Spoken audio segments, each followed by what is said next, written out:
నేను కుక్కటిపల్లి నుంచి వచ్చినా అండి. నా పేరు చంద్రశేఖరు. మా వైఫ్ నేను వచ్చాము.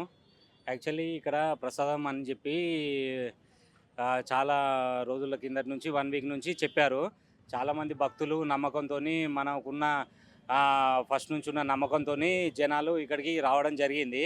కానీ ఇక్కడ అండి అసలు ఆ పంతులు గారు ఏం చెప్పారో, అసలు ఆ పంతులు గారు చెప్పిన వీడియో వైరల్ అయింది. చాలామంది భక్తులు హోప్ పెట్టుకున్నారు.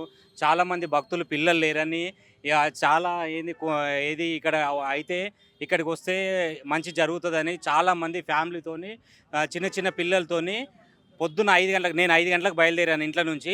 నేను 5 గంటలకు బయలుదేరిన తర్వాత కోకాపేట దగ్గర నుంచి ట్రాఫిక్ జామ్ అయితే ఇక్కడికి వచ్చే వరకు 7:30 అయింది.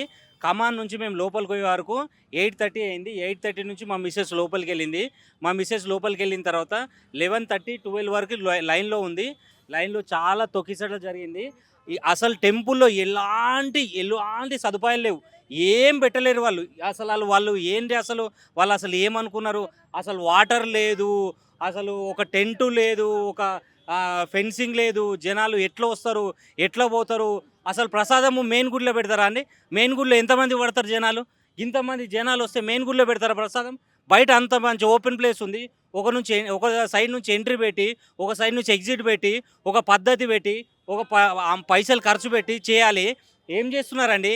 అంత ఫేమస్ గుడి ఒకటే రోజు పెడతామని చెప్తారా అండి? అసలు ఒకటే రోజు ప్రసాదం పెడతాం, ఒకటే రోజు అని చెప్తారా అండి ఆ పంతులు గారు?